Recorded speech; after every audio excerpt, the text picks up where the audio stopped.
Dada la ansiedad y la incertidumbre que produce en la mayoría de los argentinos la actual crisis de deuda y sus consecuencias hacia el futuro, me parece oportuno hacer un análisis acerca de las condiciones astrológicas para el tiempo que resta hasta las elecciones presidenciales del 2023.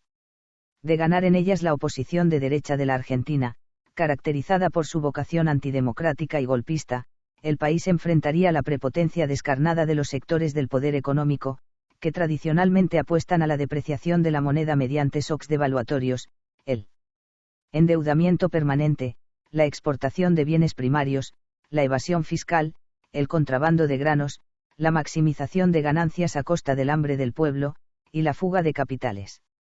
Esta razón, y no otra, es la causante del destino pendular de este grande y rico país. Ya se habrán dado cuenta cuál es la posición política de este canal. Es el nacionalismo popular, encarnado en la Argentina por el peronismo. Quien quiera llamarlo populismo puede hacerlo, sin importar el sentido peyorativo subyacente. Simplemente cualquier gobierno debería trabajar en beneficio del pueblo y de la patria, sea cual sea esta, porque los poderes económicos concentrados ya tienen suficiente dinero como para defenderse solos.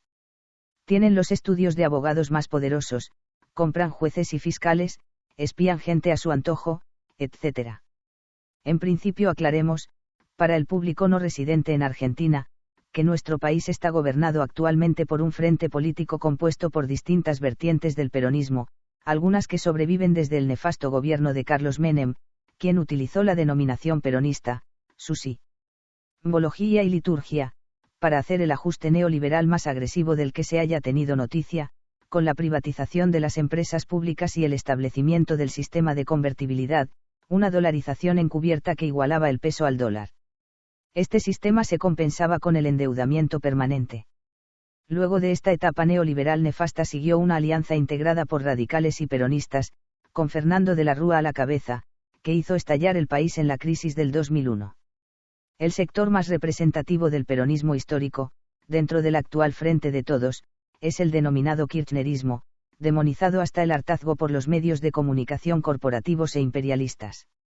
El kirchnerismo gobernó 12 años, haciendo frente a una oposición salvaje y sus medios sostenedores, dejando en 2015 un país con menos del 6% de desempleo, el salario mínimo medido en dólares más alto de Latinoamérica, una enorme obra pública de infraestructura consistente en rutas, escuelas, universidades, viviendas populares, 3 satélites propios lanzados al espacio, sistema integrado eléctrico, gasoductos, etcétera, etcétera, y habiendo generado 6 millones de puestos de trabajo.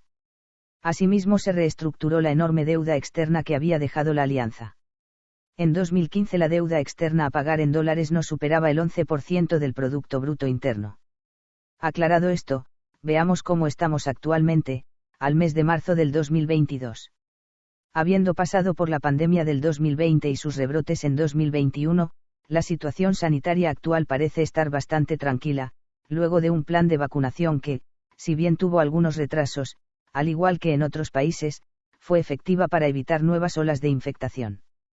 Aclaremos que en Argentina existe un sector de derecha que, quienes adherimos al nacionalismo popular, populismo o peronismo, como quieran llamarlo, denominamos, gorilas, por su nivel de odio antipopular, golpismo y violencia verbal. Ellos estuvieron todo el tiempo cuestionando tanto las medidas sanitarias como el plan de vacunación, ideologizando el tema de las vacunas. Las primeras vacunas que llegaron al país fueron las rusas, gestionadas por el sector kirchnerista del gobierno. La oposición se dedicó a denostarlas haciendo dudar de su efectividad, o diciendo estupideces acerca de la Unión Soviética, que, por supuesto, ya no existe desde los 90. Toda mentira es válida para esta gente. Sin embargo, estas vacunas salvaron la vida del personal de salud y de los adultos mayores, que registraban el grueso de infectados y aún de muertes al inicio de la pandemia. Mencioné un sector kirchnerista en el gobierno. Este es el sector que aportó la gran mayoría de los votos en las elecciones del 2019. La fórmula actual Alberto Fernández-Cristina Kirchner obtuvo el 48%, mientras que Mauricio Macri logró obtener un milagroso 41%, a pesar de su desastroso gobierno, que dejó a la Argentina con más del 42% de pobreza, deuda privada de 90.000 millones, deuda contraída con el FMI por 57.000 millones de dólares, de los cuales llegaron 45.000, la deuda a pagar en dólares pasó del 20% del Producto Bruto en 2015 al 90% en 2019. Se multiplicó la asistencia a comedores comunitarios, el desempleo trepó del 5,9% que dejó el gobierno de Cristina Kirchner al 12% en 2019, la inflación pasó del 24% en 2015 al 54% en 2019, luego de sucesivas devaluaciones de la moneda. Macri terminó poniendo un cepo cambiario, que antes había denostado, y defolteando la deuda en pesos. Los ministerios de Salud, Trabajo, Ciencia y Tecnología, etc., fueron degradados a secretarías.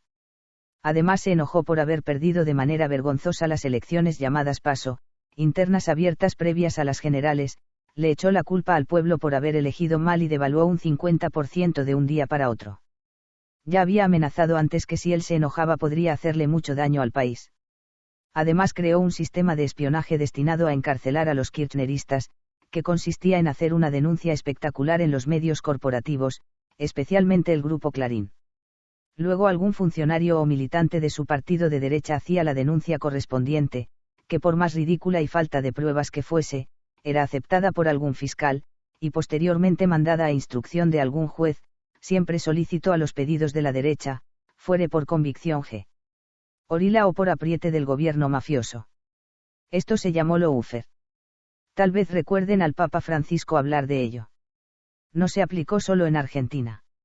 Recordemos que el expresidente de Brasil, Lula da Silva, fue encarcelado mediante el mismo sistema.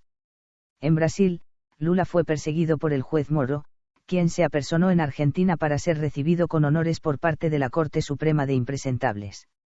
Por su parte Cristina sufrió la persecución del inefable juez Bonadío, que antes de fallecer hizo todo el daño que pudo.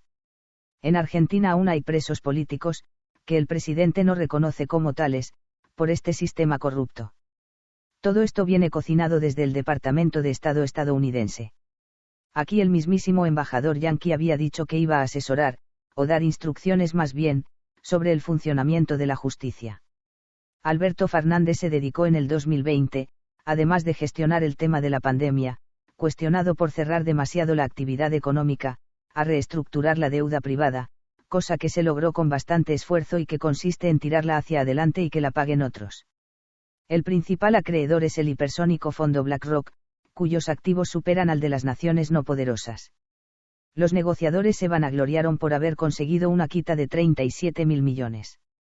No parece ser demasiado, ya que toda la deuda que entró, salió por la misma ventanilla de la bicicleta financiera, al igual que la deuda tomada con el fondo.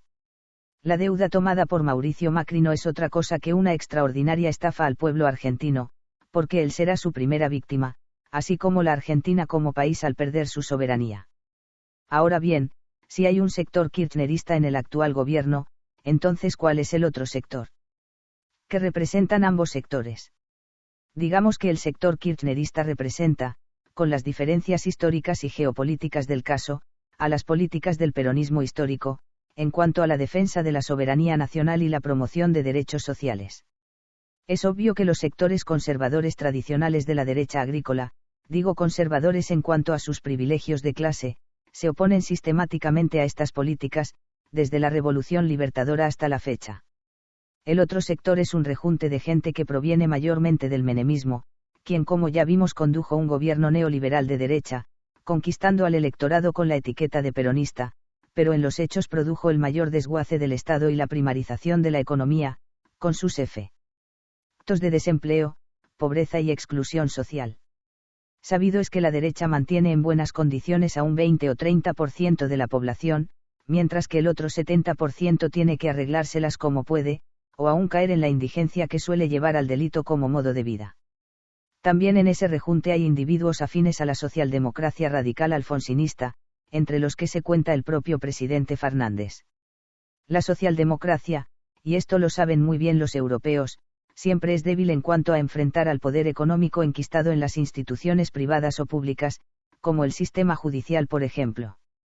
Fernández había prometido a los cuatro vientos una importante reforma judicial que finalmente no realizó, con la excusa, siempre utilizada por sus acólitos, acerca de que la relación de fuerzas en el Congreso lo impedía. Pudo sin embargo, y no lo hizo, ampliar el número de integrantes de la Corte Suprema de Justicia, que venía sistemáticamente fallando en contra de las leyes y decretos del presidente, cuando aún el gobierno conservaba la mayoría en el Senado de la Nación. Hoy día esa mayoría no existe, luego de la derrota electoral en las elecciones de medio término, en octubre del 2021. En resumen, podríamos denominar a estos sectores como neomenemismo, en contraposición con el kirchnerismo, aportante mayoritario de los votos, pero paradójicamente, menor aprobación entre la dirigencia, ligada más a sus intereses personales y económicos que al interés supremo de la nación. De esta manera, el movimiento de masas creado por Juan Perón se compone de neomenemismo y kirchnerismo, una opción neoliberal atenuada y otra peronista. A propósito de la derrota electoral, este parece ser el punto de quiebre de la relación entre Fernández y la vicepresidenta. Aunque poca gente lo recuerde, ella, cuando presentó la fórmula que iba a integrar con Fernández como presidente y ella como vice, aclaró acerca de que iban a llevar adelante el gobierno juntos. Cosa absolutamente lógica, dado que ella era la aportante de la mayoría de los votos de la coalición de gobierno. A medida que Fernández, desde el histórico salvataje a Evo Morales, cuya vida corría peligro por el golpe de Estado que le propinó, a su vez, la derecha gorila boliviana, comenzó un itinerario político tendiente hacia la derecha, y una política internacional oscilante e incoherente, el discurso de que las decisiones las toma el presidente, porque el de la Argentina es un sistema presidencialista, suena a tomadura de pelo a nosotros, sus votantes, dado que votamos mayoritariamente esa fórmula, precisamente, porque estaba integrada por Cristina Kirchner. Cristina emitió una carta pública en la cual exponía que durante todo el 2021 le había advertido al presidente que podrían perderse las elecciones, por la situación económica y su impacto en los sectores más vulnerables de la población. Si bien se estaba produciendo un crecimiento económico importante, este aún no se reflejaba en el mejoramiento del nivel de empleo y de los salarios. El año 2021 terminó con una inflación del 50% y al momento actual sigue en escalada. Ninguna de las políticas aplicadas para bajar la inflación dieron resultado, dado que no se toman las medidas que permitan desacoplar los precios internos de los internacionales, siendo la economía argentina dependiente de la producción y exportación de granos. Esta última es realizada por grandes multinacionales, que obviamente no quieren saber nada con las mal llamadas retenciones, que son en realidad, impuestos a la exportación, consagrados como principal fuente de ingresos del Tesoro Nacional, en el artículo 4 de la Constitución Nacional. No solo eso, la falta de control del Estado sobre la exportación de granos, ha dado lugar a una masa creciente de contrabando de estos, utilizando las vías navegables, en especial la del río Paraná, por la que las malas lenguas dicen que también sale la droga hacia el extranjero. Cristina contó que se había reunido en total 19 veces con el presidente en los 2 años de gobierno, y la mayoría de ellas habían sido solicitadas por ella misma. También le había advertido que el ministro de Economía, Martín Guzmán, estaba haciendo una política de ajuste en plena pandemia, no habiendo utilizado los recursos que le permitía el presupuesto aprobado el año anterior. Obviamente Fernández contestó a todo que no era cierto, que ella estaba equivocada y que las elecciones se iban a ganar. Esta subestimación hacia la mujer que había sido 2 veces presidenta, ya por sí sola resulta insultante. Pero no es lo único. Cuando las elecciones se pierden de manera vergonzante, Fernández atribuyó la derrota a la angustia que producía en la gente las restricciones impuestas por la pandemia. La tozudez de este hombre no tiene límites. El segundo punto de quiebre es la aprobación del acuerdo con el FMI. El sector kirchnerista del gobierno votó en contra o se abstuvo. Previamente, Máximo Kirchner había renunciado a la jefatura del bloque de diputados, dado que las objeciones de su sector al acuerdo, no habían sido escuchadas, ni contempladas otras formas alternativas de negociación. Al momento de este escrito, la relación entre el presidente y la vice se asemeja a un paisaje del Polo Sur. No obstante, es bastante improbable que termine en una ruptura manifiesta, no por lo menos de parte de la vice, dado que enfrente está la oposición macrista radical, que representa a los sectores más conservadores, fascistas y oligárquicos de la Argentina. Del lado del presidente pareciera que no hay tanto problema. La vocera presidencial salió a decir que los sectores que no estaban de acuerdo con el presidente deberían renunciar a sus cargos, y no es la única. Antes de analizar las condiciones astrológicas en el periodo 2022 a 2023, hagamos una interpretación somera de la carta natal de nuestro país. Si los congresistas reunidos en Tucumán el 9 de julio de 1816 hubieran estudiado astrología, muy probablemente habrían elegido otra fecha para la declaración de la independencia argentina. A grandes rasgos, la carta astral de Argentina dice las siguientes cosas. Muchos planetas en el elemento agua indican sensibilidad y tendencias hacia el arte, la literatura y las actividades culturales en general, así como la ayuda y la solidaridad social, pero también influenciabilidad, autodesvalorización, desconfianza y ocultamiento. El elemento fuego está representado por Marte en Leo en casa 11, que está buscando el reconocimiento entre países aliados, y anticipa además frenéticas discusiones en el ámbito legislativo. Los restantes planetas en elemento agua son Urano y Neptuno en casa 2, la casa de la economía y los bienes propios, entre los que se halla el nodo sur, elemento de separación que anticipa el drenaje de los recursos del país en beneficio del extranjero y las finanzas internacionales. Urano y Neptuno son los planetas cuya conjunción significó el auge del neoliberalismo a nivel mundial en la década del 90. Esa conjunción la tenemos nosotros en nuestra carta, por lo cual fue lo suficientemente perniciosa en el ámbito local, e implicó el remate sin base de las empresas públicas, y la toma de deuda externa de forma permanente, junto con una dolarización encubierta por el sistema del 1 a 1, $1 igual a $1. El sistema se llevó a cabo por un gobierno, el de Carlos Menem, que accedió al poder con la etiqueta de peronismo, traicionando su contrato electoral. Todo ello terminó en la crisis del 2001, año en que la Argentina terminó en default, siendo presidente el radical Fernando de la Rúa. El índice de pobreza estaba por encima del 50% y el desempleo por encima del 25%. El único planeta ubicado en Tierra es la Luna, en Capricornio, signo de su destierro, en casa 4, que representa la oposición al gobierno y los sectores de la agricultura y la propiedad de la tierra. Es una luna fría y dura, exigente, nunca está conforme con nada. La luna representa al pueblo, o mejor, a un sector importante de la población. Luna y Sol están opuestos. El Sol en Cáncer representa un padre alimenticio, obligado a satisfacer las necesidades de un sector que aspira al poder y el reconocimiento. Esto refleja la voracidad de los sectores agropecuarios que salen a protestar por las mal llamadas retenciones, que en definitiva, son derechos de exportación consagrados como principal fuente de financiamiento del Tesoro Nacional, en el artículo 4 de la Constitución Liberal de la República Argentina. En otro nivel de interpretación, si un gobierno está obligado a alimentar al pueblo, es porque los recursos alimenticios, en un país productor de alimentos, escasean en el mercado interno y para la gente de menores ingresos. Esto se debe a la debilidad estructural de los gobiernos para poner límites a los poderes económicos dominantes. La carencia del elemento tierra es signo de inestabilidad económica. Esto está reforzado por la presencia de Urano en la casa 2 conjunto al nodo sur, anticipando crisis abruptas e inesperadas para las mayorías populares. Saturno está en la casa 5 en Acuario, de la juventud, los niños, las actividades recreativas y artísticas. Aquí tenemos varios niveles de interpretación. Por una parte tiene que ver con los sectores juveniles revolucionarios y talentosos, Saturno en biquintil al Sol, algunos de los cuales fueron llevados a la violencia política por una élite de dudoso origen, y luego diezmados por la dictadura de Videla y compañía.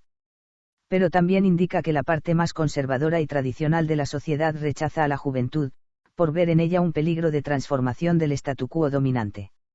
Saturno además es indicador de pobreza y limitaciones, y es sabido que siempre es mayor el número de pobres entre los niños y los jóvenes. Los llamados pibes chorros son continuamente noticia en los medios de comunicación, y siempre se está pidiendo bajar la edad de imputabilidad de los menores, aunque las estadísticas delictuales no justifiquen tal pedido. Por otra parte, los artistas, o la mayoría de ellos, siempre tienen alto grado de conciencia social y están a la vanguardia de los reclamos de justicia e igualdad. La casa 5 tiene relación además con el juego y la especulación financiera local. Su regente Urano y corregente Neptuno se encuentran en la casa 2, de la economía local, en conjunción al nodo sur, y en aspecto de sextil. Acá vemos cómo los sectores especulativos hacen sus negocios a expensas de lo que el pueblo produce con su trabajo, bienes propios. Hasta acá analizamos la carta original calculada para la ciudad de San Miguel de Tucumán, donde se declaró la independencia argentina. Pero mucho más tarde, y no sin luchas interinas entre unitarios y federales, finalmente se estableció la capital en el puerto de Buenos Aires. Por lo cual se hace necesario relocalizar la carta para esta capital. La cosa no mejora, sino todo lo contrario. El planeta Júpiter, el benéfico mayor, que antes estaba en la casa 1, que representa las condiciones generales del país, ahora pasa a la casa 12, que rige los hospitales, el confinamiento y la beneficencia, pero también todo lo que permanece oculto. Júpiter rige la casa 2, indicando que los bienes producidos en Argentina se ocultan, por ejemplo en los paraísos fiscales, donde va a parar la masa de ganancias no declaradas producto del contrabando de granos, siempre vigente, de la evasión fiscal, o de cualquier otro ilícito. Para que el país se libere de este karma, se debería hacer una reforma constitucional que consagre los valores nacionales y populares, al tiempo que debería trasladarse la capital a alguna provincia, o a alguna localidad del conurbano bonaerense, hechos que deberían promocionarse como una acción del país. De lo contrario, estaremos siempre atados a los ciclos económicos y políticos pendulares que han caracterizado nuestra historia. Antes de adentrarnos en el análisis del 2022 al 2023, miremos someramente el año actual, hasta el 9 de julio, Día de la Independencia. Las diferencias entre Alberto y Cristina están indicadas en la Revolución Solar 2021 a 2022, por medio de una configuración de T cuadrada entre la conjunción Venus-Marte en la casa 4, hogar, terruño, lugar físico de la patria, opuesta a Saturno en la 10ª, gobierno, conjuntos planetarios haciendo cuadratura con Urano en Tauro en la casa 1, condiciones generales del país. Donde hay una conjunción Venus-Marte hay debates, diferencias, discusiones y hasta peleas. La naturaleza de estas peleas está moldeada por el signo de base. Estando esta conjunción en Leo, se trata de dos personas cuyos egos actúan como barrera a cualquier acuerdo. Saturno en 10 está hablando de un primer tiempo del gobierno en el que habrá limitaciones, o sea, ajustes, pero además, marca el enfriamiento de las relaciones entre ambos, con una tendencia hacia la ruptura, por Saturno en Acuario en la 10ª, ya sea que ésta se concrete o no. A su vez el planeta Venus rige las casas 6, trabajo, y 1, lo que permite anticipar que la pelea presidencial puede extenderse hacia la masa trabajadora en forma de protestas, marchas y piquetes. El gobierno se ufana de una baja del desempleo, pero la desidia oficial en controlar o limitar los excesos empresariales, está incidiendo sobre una precarización creciente del empleo, lo cual puede generar protestas y reclamos durante el transcurso de este año. Plutón rige la casa 8, que representa el poder económico extranjero, y la casa 12, los enemigos ocultos. Se lo ve incidiendo en la dirección económica interna, con un quincuncio a Mercurio en la casa 2, economía nacional. A su vez Mercurio está afectado por una cuadratura a Neptuno en 11, legislatura, marcando la influencia negativa de la oposición política en la economía doméstica del país.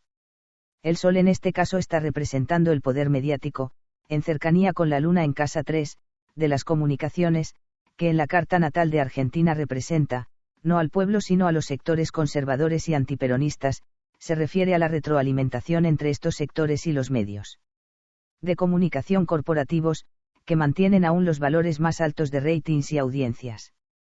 La T cuadrada parece mantenerse sin cambios, ya que no está afectada por quincunциos o algún otro aspecto que indique una ruptura del frente. Por el contrario, Saturno en 10, representando al presidente, tiene un aspecto de trígono al nodo norte en casa 2, lo cual anuncia una relativa bonanza económica que lo mantendría en su puesto a pesar de las internas en el frente de todos. Pero en la casa 10 hay un segundo tiempo, que está dado por la presencia de Júpiter en Piscis, bien aspectado con Urano en Tauro y con el ascendente de revolución, pero mal con el Sol en casa 3. Este Júpiter está a 2 grados de Piscis, en conjunción con el Sol natal de Cristina Kirchner. Estos detalles que tiene la astrología no son casualidades. Indican que, antes de terminar la vigencia de esta revolución solar el 9 de julio, habrá una mayor influencia y actividad política de la vicepresidenta. Revolución Solar 2022-2023, vigente desde el 9 de julio de ese año hasta el mismo día del año siguiente. Este periodo tiene un aspecto dominante, denominado cuña o triángulo de redención, compuesto por los siguientes planetas: Sol en casa 1, en sextil a Urano en conjunción con el nodo norte en casa 10, y en trígono a la Luna conjunta al nodo sur en casa 4, ambas conjunciones en oposición. Luego veremos su interpretación. En principio el Sol en casa 1 y en Cáncer, Aclaremos que siempre el Sol conserva su posición en cuanto a signo y grado en las cartas de revolución, nos está indicando que el país está pendiente de las necesidades de la población, particularmente las alimentarias, en un contexto de alza de los alimentos y energía, atribuidas a la guerra en Ucrania.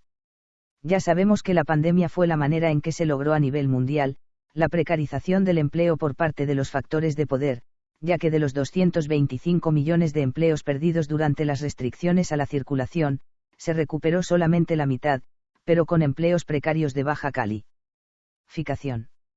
Así que cualquier excusa es buena para seguir hambreando a los pueblos. La conjunción Urano-Nodo Norte en la casa 10 es un aspecto positivo, ya que denota decisiones innovadoras en el Poder Ejecutivo, casa 10, a efectos de paliar el hambre del pueblo y o mejorar sus condiciones de vida. Pero por supuesto, son rechazadas por la oposición política y los sectores oligárquicos, que como siempre, se sienten afectados en sus intereses. Habíamos dicho que consideramos a los planetas Marte y Venus como los significadores de la pareja presidencial. Marte se encuentra en la cúspide de la casa 10, con un peligroso aspecto a Plutón a la casa 7, que en este caso representa a los enemigos declarados, principalmente el poder económico local aliado a los organismos financieros. Alberto Fernández parece encontrarse solo y en situación complicada.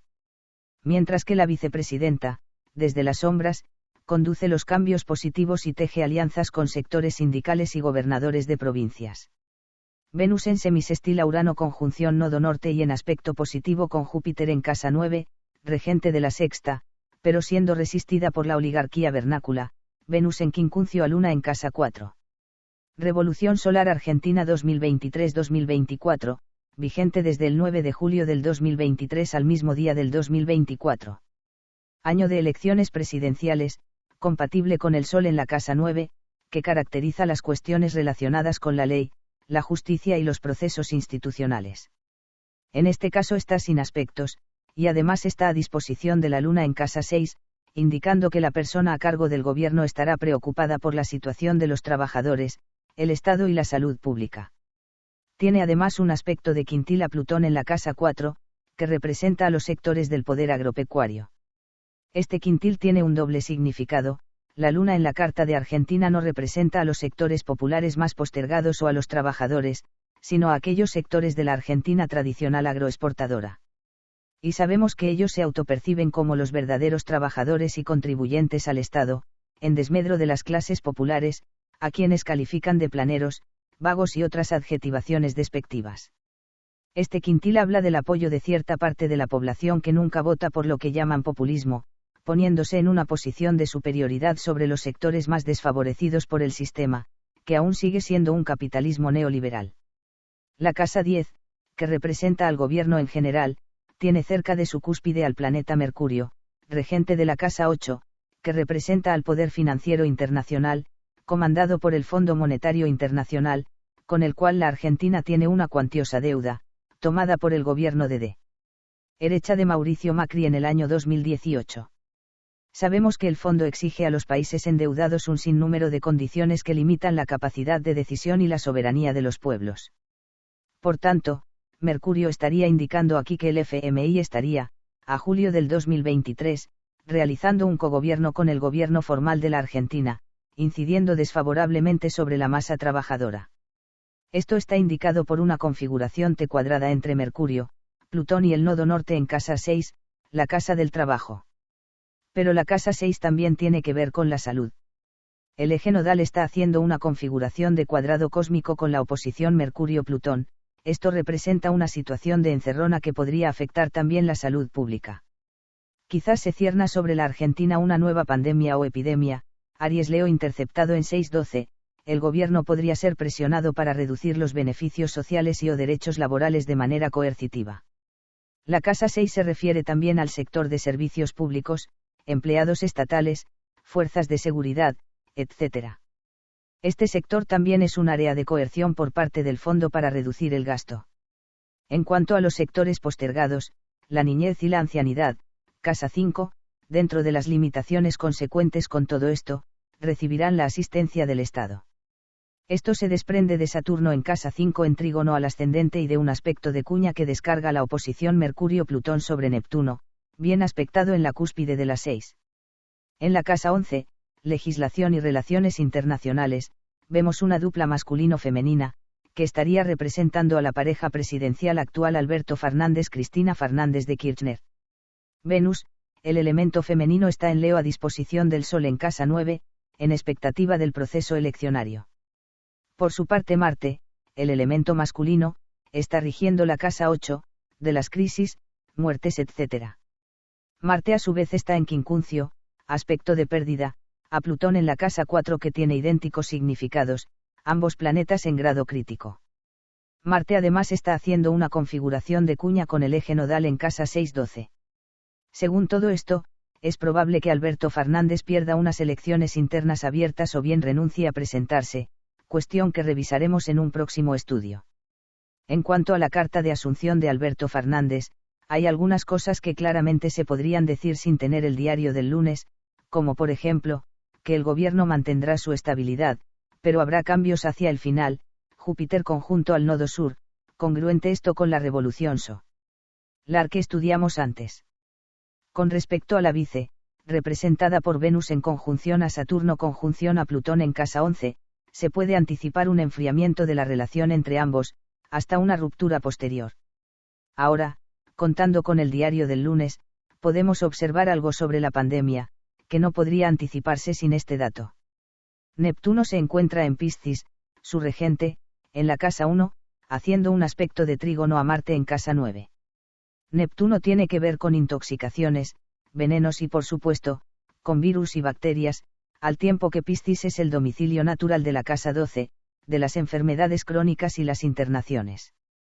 Este aspecto muestra la participación de potencias exteriores, particularmente su medicina, en el tratamiento de la pandemia. De lo visto hasta aquí podemos resumir lo siguiente. La situación económica estará regulada por el Fondo Monetario Internacional, que paulatinamente irá endureciendo su posición al finalizar el periodo presidencial.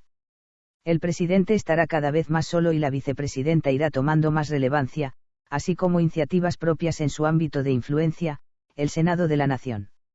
Alberto Fernández no tiene perspectivas de acceder a una reelección, en cambio, Cristina parece prepararse para una campaña que la tendría como protagonista. Los sectores más postergados recibirán asistencia del Estado, aunque siempre insuficiente en un contexto inflacionario, por lo cual se esperan protestas crecientes, en tanto que el fondo insista con sus políticas de ajuste. Los sectores oligárquicos, como siempre, apostando al desgaste del gobierno populista, en espera de ganar las elecciones, y aplicar las desastrosas recetas que siempre hundieron al país y profundizaron la brecha entre ricos y pobres. Por último, cabe aclarar algunas cosas. Algunas personas podrían aducir que, dada mi posición política que está claramente expuesta en este escrito, no sería este objetivo sino sesgado hacia mi preferencia política. Lo que aquí se expone es el resultado de un análisis astrológico puntual, y cada una de las afirmaciones se sostiene en la observación de los aspectos astrológicos de las cartas estudiadas. En todo caso, si se produce algún error importante se debería a impericia y no a la intención de forzar resultados en una dirección. Es más, siempre es mejor hacer los análisis desde la sinceridad y honestidad. Hay astrólogos que nunca confiesan su orientación política y terminan incurriendo en el error de sesgar las predicciones a su favor, cometiendo tremendos errores. Por ejemplo, hace ya décadas, una página web de astrología de una provincia norteña, anticipaba que la Argentina iba a adoptar el dólar como moneda de curso legal, cosa que hasta ahora no ocurrió, y esperemos que no ocurra, dado que el país se transformaría en una miserable colonia con una clase de pobres hambrientos y otra de millonarios con sirvientes de lujo, sin clases medias entre ambos. En una segunda parte observaremos las cartas de revolución de los posibles candidatos, en tanto cuente con sus datos de nacimiento, especialmente la hora natal. Hasta la próxima.